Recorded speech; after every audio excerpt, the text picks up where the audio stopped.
Hey, what's up everybody? Herons, we're gonna carve one right now.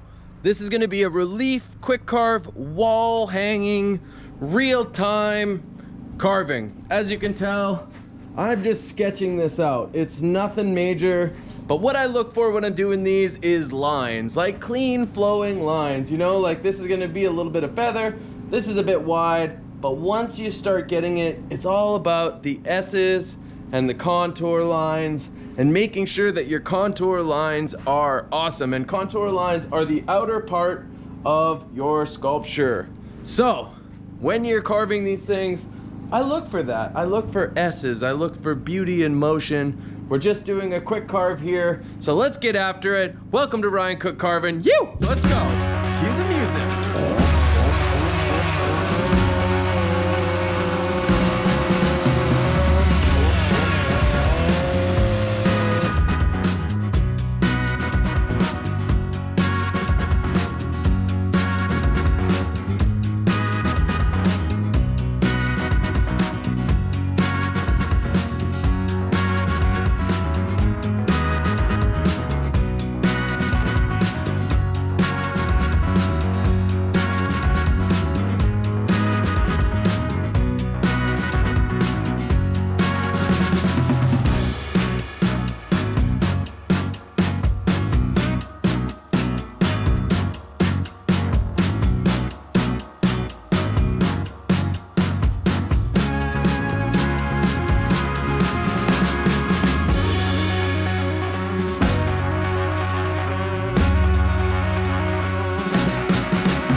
What we just did right there was block it out. Now we have it blocked out. I'm gonna switch to an Echo CS 361 with an 8-inch Canon dime tip bar. What I used there before was a 501P with a 14-inch Canon dime tip bar. I just punched out the circles. And one thing you should notice there, if you notice that way I was cutting this, Pete Ryan taught me this about, 7 years ago, was that you don't always just have to plunge in. You can just nip away at it until you get where you want to go. And that to me has been a huge game changer when you're going in doing S's. So now that we have that done, let's get the feather pattern laid in and let's move on. Kick that music back on.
Okay, so you can see that we are now done pretty much detailing with the chainsaw. Now, one thing to think about, why am I doing 1, 2, 3 and keeping everything connected? Because it makes the sculpture stronger and it will last and probably have less cracking.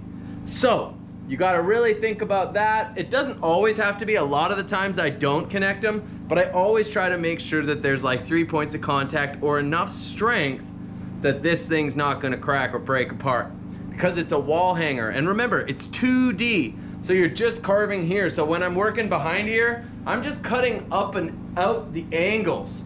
So the angles are, so it takes away the sharpness of it, because you never know how someone's gonna hang this. Could be inside, could be outside, could be up on high.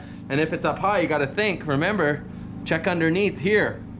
And then I started laying in this texture. That's because it's still in line with the flow of the piece, but it's also creating a little more, you know, just depth and texture. So, all right, let's go. Final details into finger sander, angle grinder, torch, and Dremel.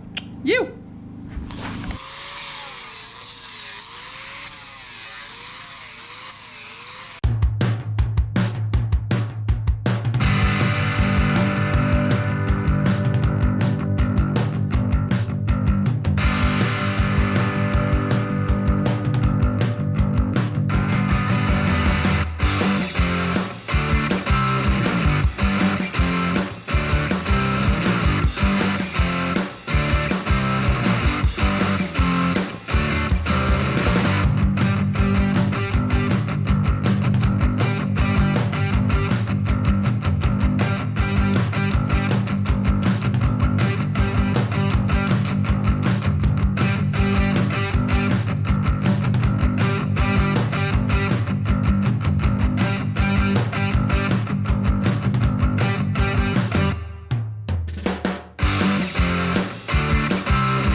Okay, so as you can tell, I use the angle grinder to cut off all the angles, and you know, the finger sander, battery powered, to just kind of touch up some of the lines, get everything kind of flowing. And then the inside I'm not too worried about, because really it's the outside, and when you burn it and flapper it, it'll come down.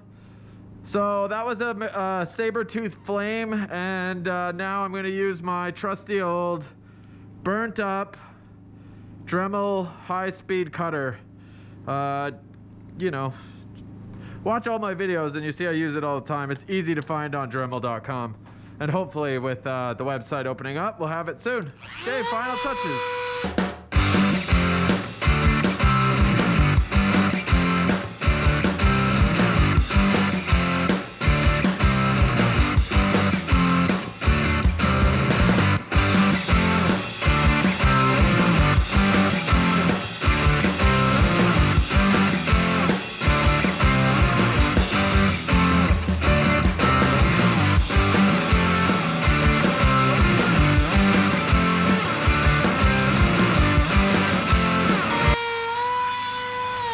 Okay, so time to burn. I'm not gonna go Toiger torch, even though it'll be faster. I want to be strategic.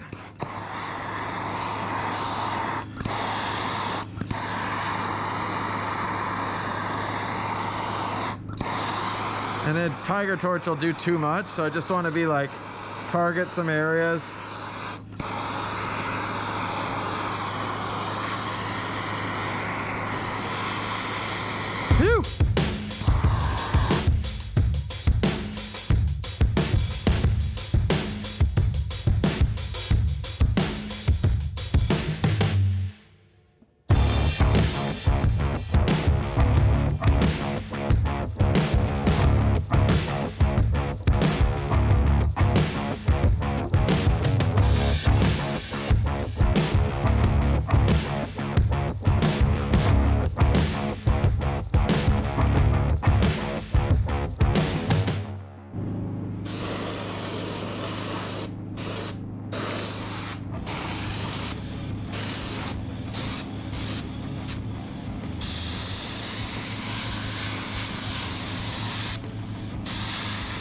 I love this Iwata airbrush, man. It's just easy, it pumps out, like I'm barely touching it. And this really gives it a better like black, you know? I should have flap sanded it first, but it's all good. Then I just blacken this out. You know, you hide your mistakes and also create like a border in the wood. And it's really nice. So, guess I'm running out of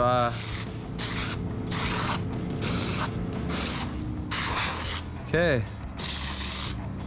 There you go. So, one last flap sand and then we'll see what it looks like. Get a stain on it.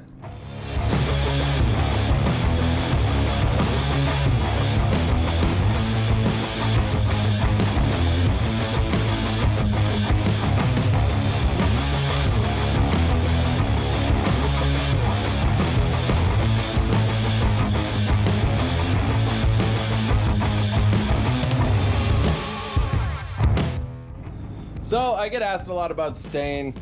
This is just a clear Varathane, and honestly I'm using it because it's cheap. And I have it. I'm not super particular. I am loving this stuff though. This Varathane Pro is really nice and doesn't turn the carvings blue, because that happens a lot if you have moisture coming out of your carving afterwards. So if you're carving wet wood, you know, that stuff's really good in comparison to Minwax Helmsman. But this stuff, just something I had in the shop, so I'm gonna use it. Here it is, guys. So as you can see, this is about 3 feet. It's a 2-inch slab, about 1.5 feet wide, and mostly chainsaw. So you can get this done.